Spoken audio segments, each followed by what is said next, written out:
place the hut, we'll put snow around it, and we'll get down. That was great. Okay? Thanks,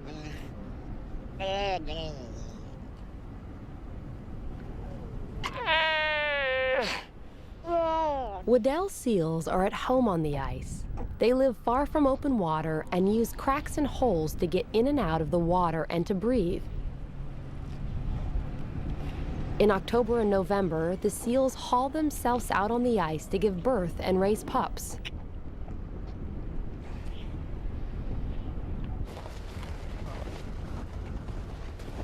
After 10 days of preparation, we're ready. I admit it, I'm a wimpy diver. I hate boats, I get seasick. This is great. No waves. You just drive out on a frozen ocean in this big red thing, which is called a Sprite.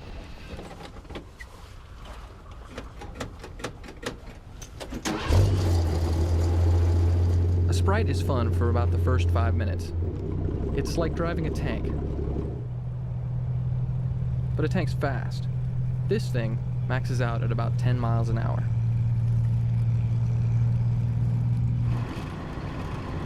After 5 minutes, it's sheer unadulterated hell.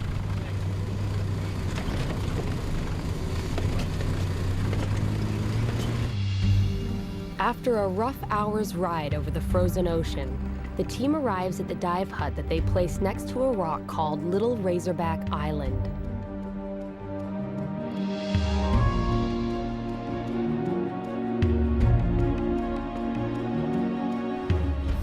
Dale will be first into the water.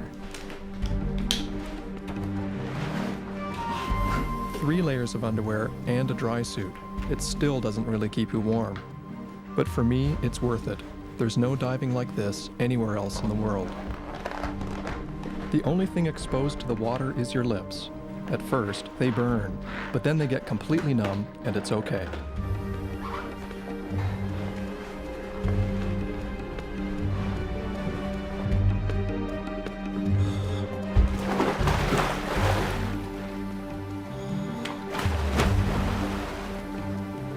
The water temperature here is 28 degrees, so cold it can freeze blood. If something goes wrong, there are only 2 places to get out, this hole and a nearby safety hole. But diving is what they came all this way to do.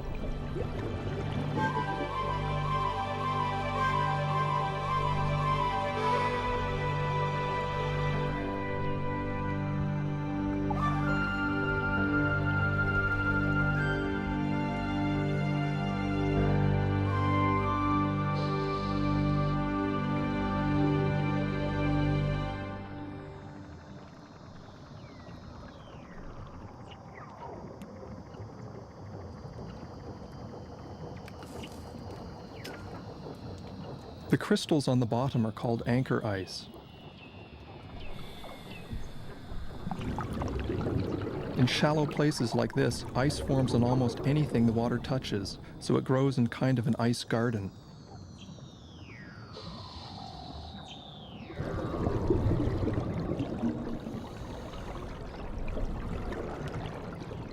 Sometimes it picks up stones or even living creatures like this sea urchin, and then carries them up to the ceiling.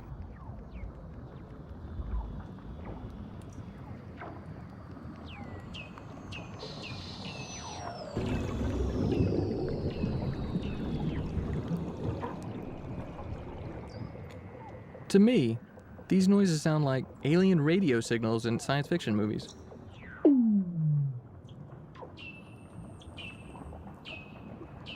They're actually the calls of Waddell seals.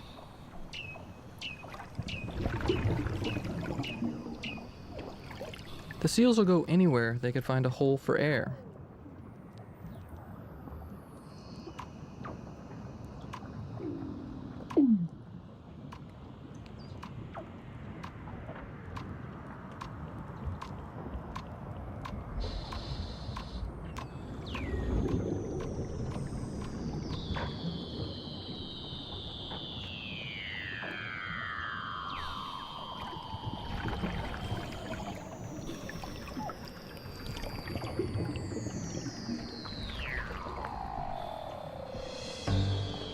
I've dived in a lot of places that are famous for clear water. The Great Barrier Reef, the Bahamas, Tahiti, Hawaii.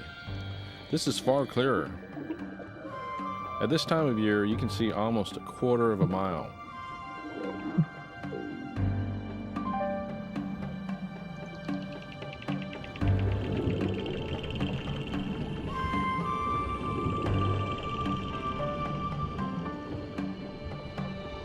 These strange things are called brine channels. Up on the surface, salt is concentrated in the frozen sea ice and makes brine, which is so salty that it stays liquid even when the surface ice cools it to extremely low temperatures. When this cold brine flows downward, it freezes the less salty seawater around it, making these tubes.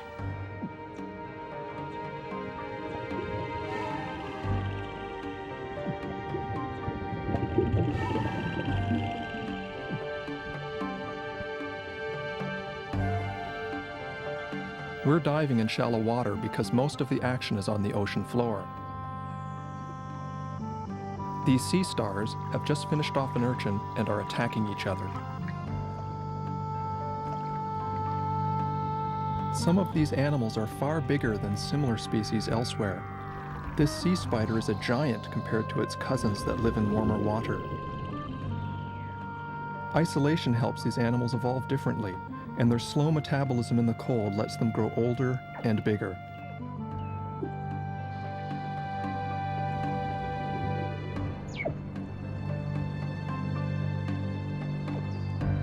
Clear water is great for us, but hard on the life here.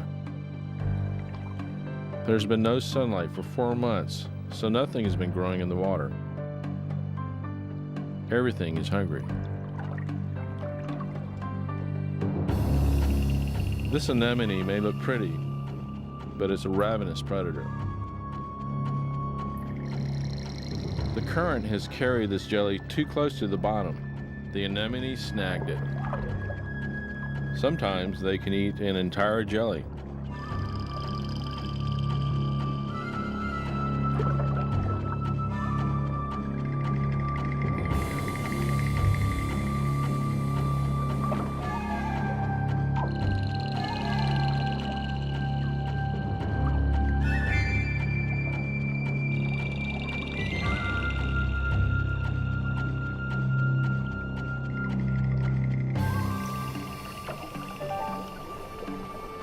After about 40 minutes, you start to really get cold.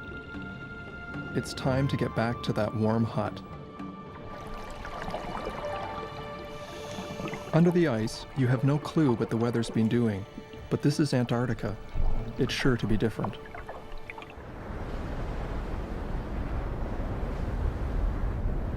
When you come out, you get oriented by looking for Mount Erebus. There it is, smoking away in the distance. Underwater, the body fights off cold by burning calories like a furnace. Cool, baby. Everyone is physically exhausted. Ceiling, very, very cool. But the whole blue sensation is from dropping down out of the second tunnel and then looking up into the blue room. That's Pretty vicious. That's the sensation right there. But other than being tired, they're exhilarated. I think it must be because you're coming out of that dark part, right? Yeah, exactly. Because otherwise it'd just be like any book. It's kind of spooky. Long way to go. It's kind of fun.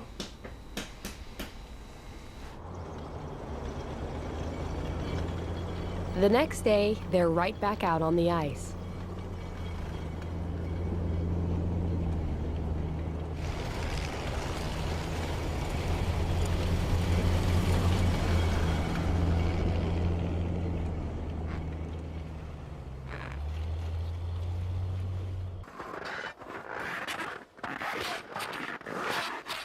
The team comes upon a hump in the snow that could be a lot more dangerous than it looks. This is exactly what Norb and Dale were warned about in survival school. So what's the rule of thumb?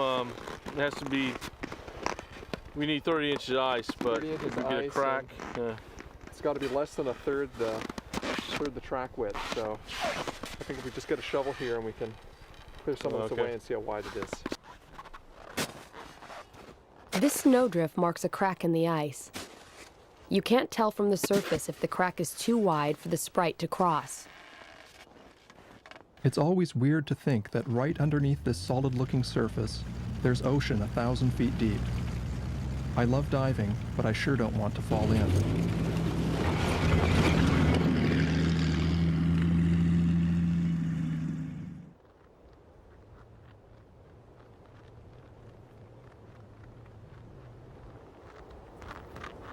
The penguins know how to get around better than the team.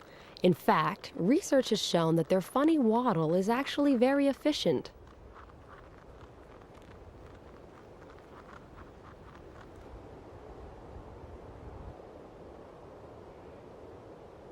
There are all sorts of mysteries under the ice. One of them is how the Weddell seals live. In this field camp near McMurdo, biologists are studying the seals. They have drilled a hole in the ice so far from the other holes that a seal released here has to come back. It's held captive by its need to breathe. Under a special research permit, this male was captured and he'll work with the scientists for a couple of weeks, then be returned to the place he was caught.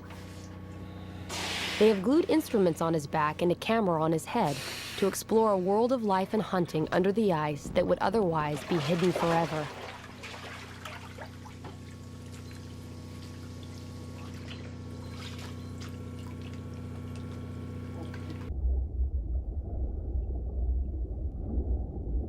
An observation chamber has been built under the ice near the hole. One of the science team is there to watch the seal's behavior.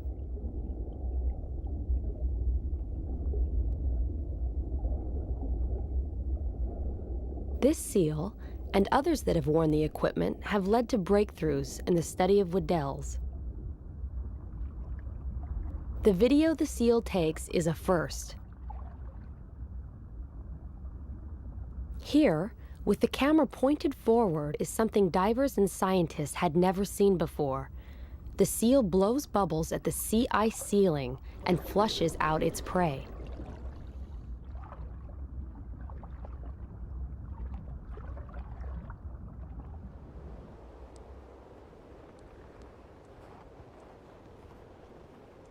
The ice is too thin for vehicles near Turtle Rock, which is the best place to see seals underwater.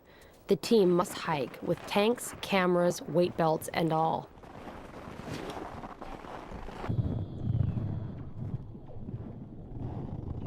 Underwater, a male seal hears them approach.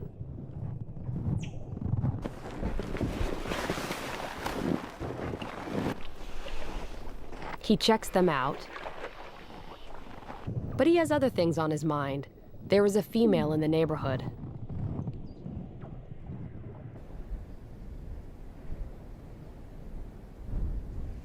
There's no warm dive hut here, but that's all right. It's a balmy day, about 15 degrees.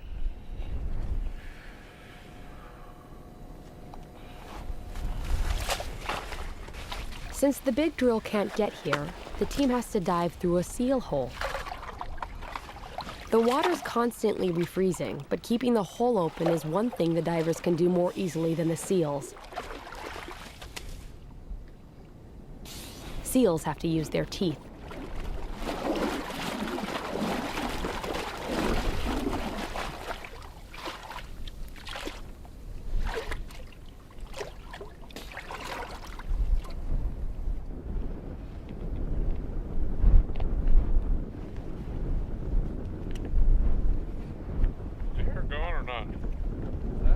Hear it going? Want to press it?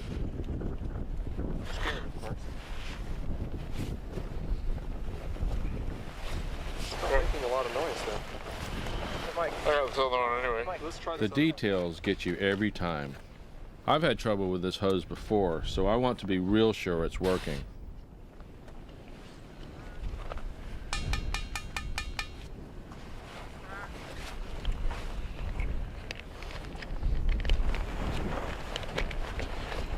There we go. What do you think's wrong with that one? It's frozen. All right. As Norb and Christian get in the water, a mother seal is teaching her baby to swim.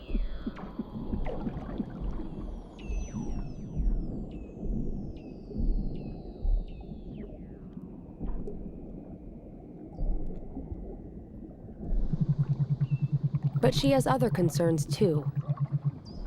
Females, once they've given birth, are often ready to breed, and this female knows that the male is around.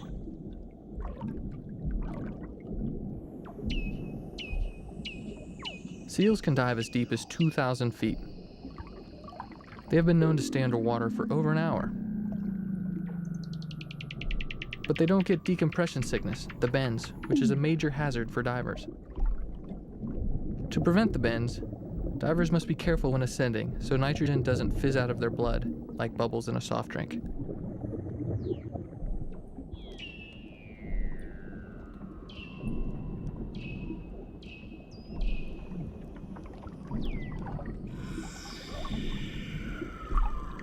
As we watch, a male shows up to chase the female.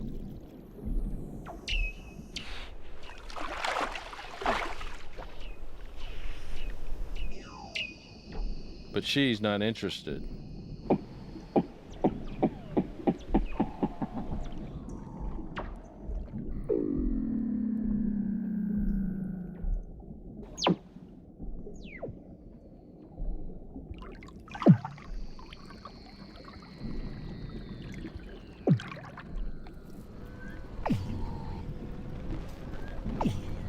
The males sometimes fight each other at breathing holes, so we try to use holes that aren't occupied.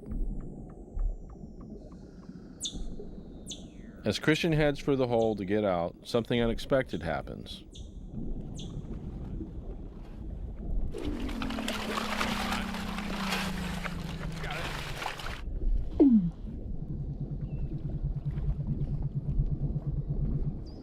Oh my God. Please don't bite me. Please don't bite me. Please don't bite me. Oh, you're gonna get bit. He thinks it's a huge male, about to take a chunk out of a part of him that Christian doesn't want to lose.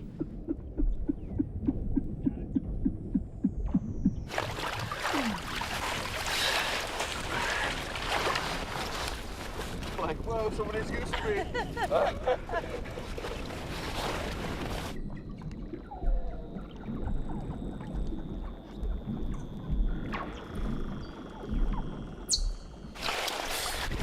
I saw that baby seal go.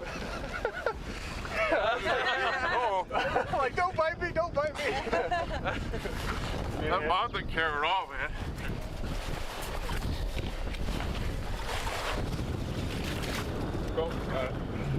Is that the baby that came up there? Yeah. I was like, I said that, like, oh,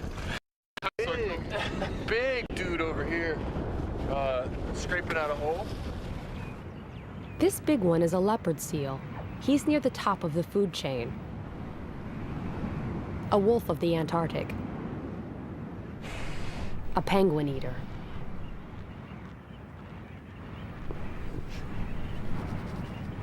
But out on the surface, he's about as agile as a slug, so the penguin is safe. For now.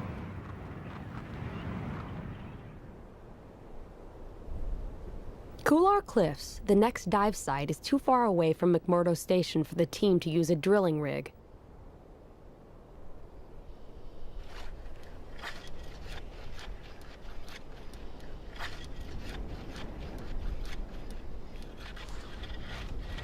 But Christian, Rob, and Dale use just about every portable tool known to man to get through the ice. Sorry. We have holes.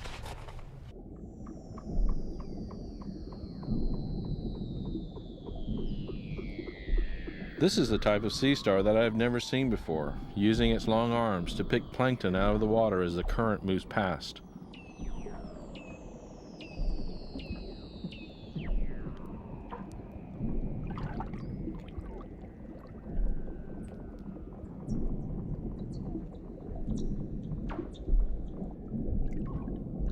This crinoid, a relative of sea stars, is sort of fly casting for plankton. On the surface, Rob keeps the hole clear and has no idea that beneath him, Dale is having one of the most memorable dives of his life.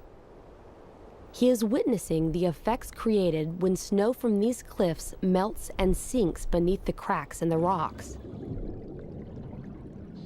Under the surface, the fresh water seeping back out from the rocks is frozen by the colder seawater. It looks like a frozen waterfall.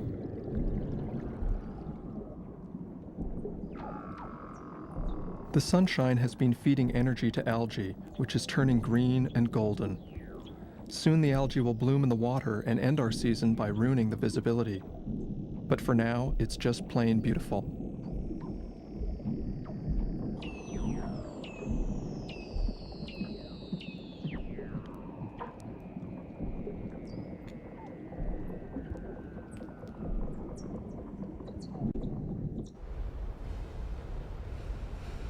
On a slope below Mount Erebus, a glacier flows to the sea from the thick ice in the interior. In some ages of the Earth's history, Antarctica's ice has flowed completely away. Today, scientists are studying this ice, trying to learn whether it is growing or shrinking and why. This simple and precarious balance between what is frozen and what is not affects everyone on Earth.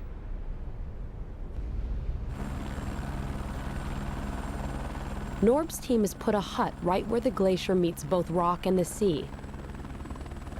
The glacier face goes hundreds of feet down into the water. Norb and Christian will dive right next to it.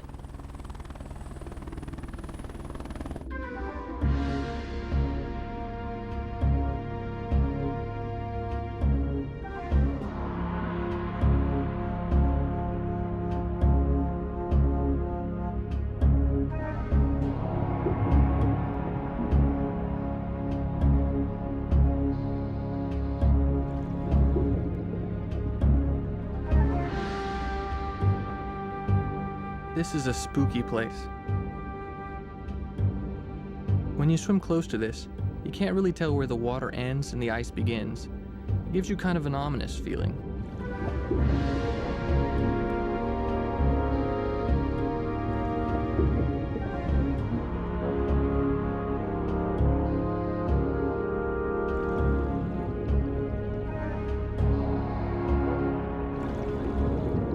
You see all this big ice, but fish live right next to it, no problem.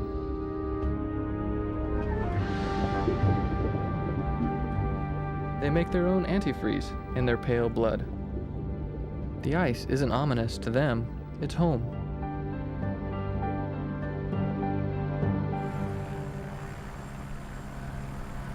Every year, Antarctica sheds thousands of icebergs like flakes of its skin.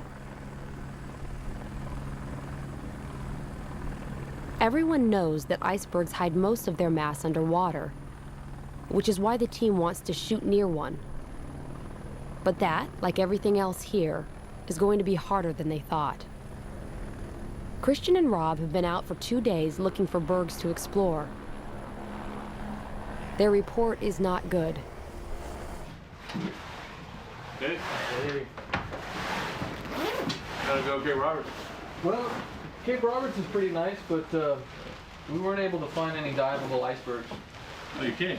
No, actually, we tried quite a bit. We spent a couple days chainsawing holes and trying things out, but doesn't look too good. No, really? So you're saying, what, out of all those bergs over there, you don't think any one of them's diveable? I don't think any of them are diveable without drilling or blasting a hole. Most of the icebergs are packed tight by the sea ice. No cracks, no openings, no nothing. And a lot of snow drifted up around each of them. We did find one berg that had kind of calved off and collapsed. And as it collapsed, it broke the surrounding sea ice around it, which looked really good. It looked like there was some thin spots we can get in, and there was a seal or two around. God, we spent like 5 hours chainsawing this thing open enough so that we could get in. Turns out, not only was it really dark and murky and kind of freaky, but when it looked as if when the iceberg calved and it broke all the sea ice around it, it pushed all that broken sea ice underneath the surrounding sea ice. So as soon as you open up a hole, it could be plugged up by this broken piece of ice that's underneath the underneath. It's dangerous. So I kind of jumped in and went down about 8 or 10 feet, and all the ice started kind of shifting around me, and so I I came back up. Didn't like it. But the team is determined to dive an iceberg and find this berg frozen in the sea ice.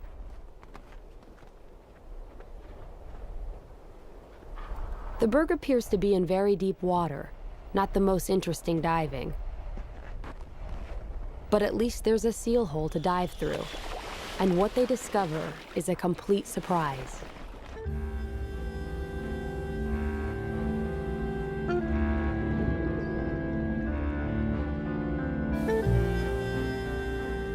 This is very cool. There's rock right under the berg. It's not in deep water after all. There's an underwater pinnacle here, and the berg crashed into it like a ship hitting a reef.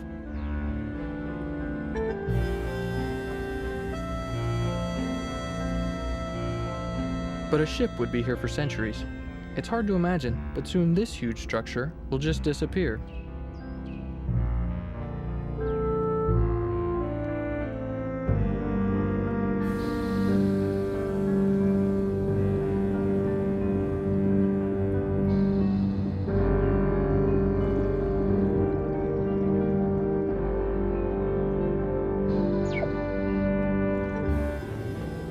Bergs play a huge role in the Antarctic ecosystem. They crash into the bottom often, clearing big swaths on the seafloor for new life to colonize.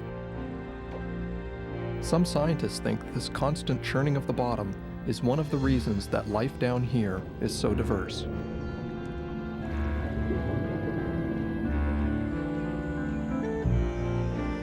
I've seen these dimples on most bergs. They may be caused by the way the ice is eroded by currents swirling against it.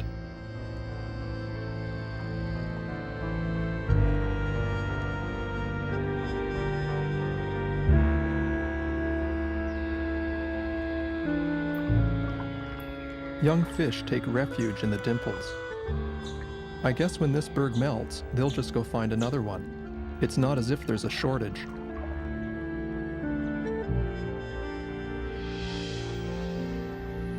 This is a desmodina, the same kind of jelly that was nailed by the anemone. It's riding higher in the current though, fishing with 40-foot long tentacles.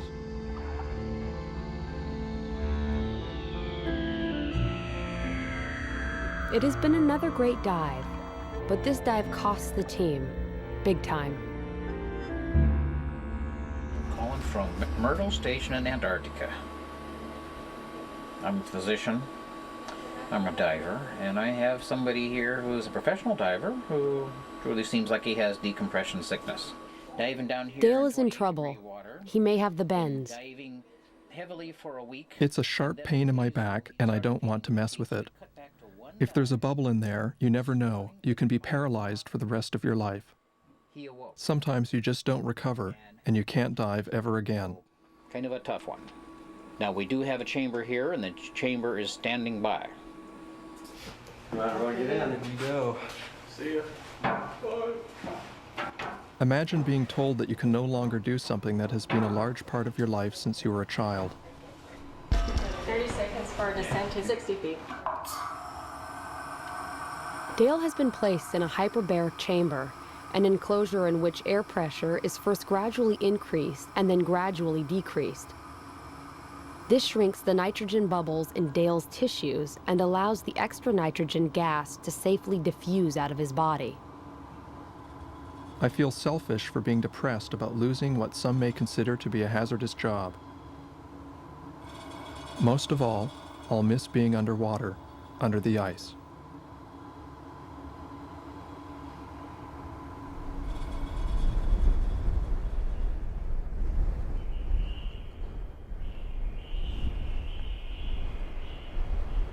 Dale will help out on the surface as the team continues diving and filming.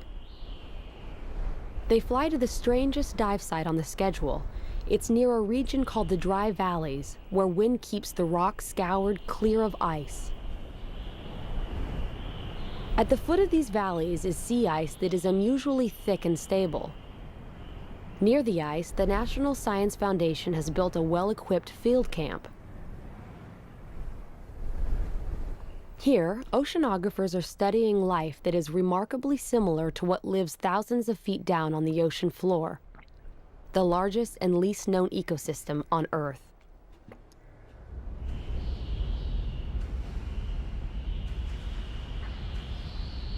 But the depth here is only 90 feet. It's the ice, so thick it never breaks up, that makes this shallow world as dark and cold as the bed of the deep sea.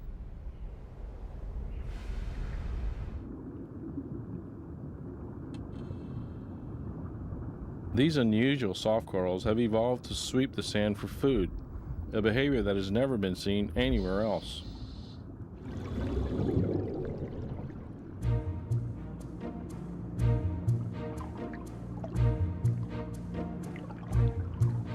Among scallops, these brittle stars fight each other like stick warriors.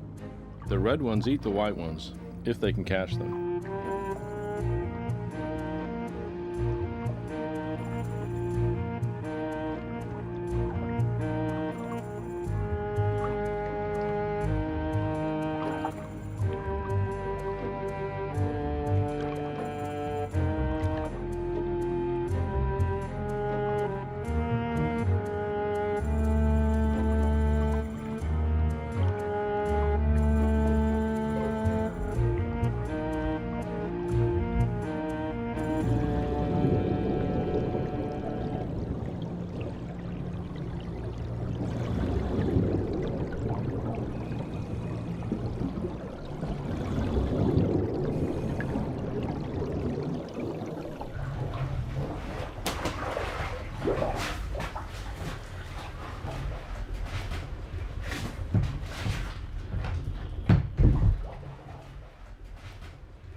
It's January.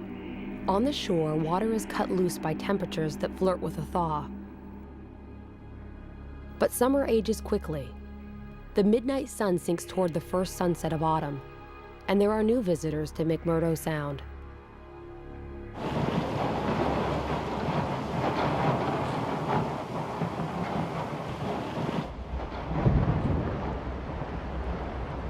The U.S. Coast Guard icebreaker, Polar Star, arrives to cut a passage for a freighter to bring in supplies to Mactown.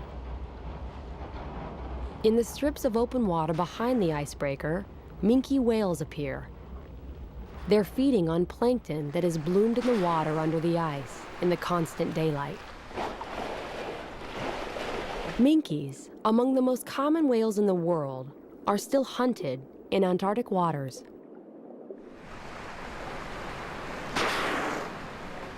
The sudden appearance of abundant food is good for them, but bad for diving. The great visibility is gone, so Norb's time here is almost over.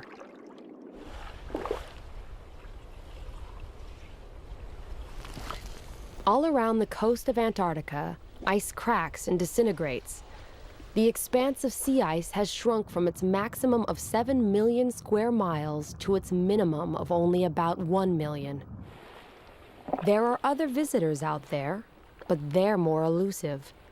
For days, the team searches outside McMurdo, looking for the orcas that often haunt the ice edge. But day after day, the patches of water are empty. Then, in one breath, everything changes. The ice of the whole bay seems to be breaking up in front of our eyes, opening into long strips of water that are called leads.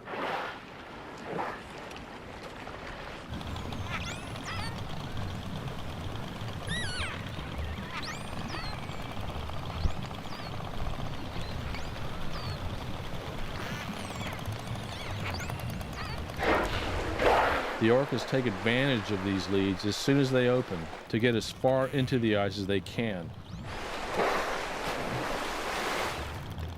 They're hunting the giant Antarctic cod, a fish that can reach over 100 pounds and uses the ice edge as shelter.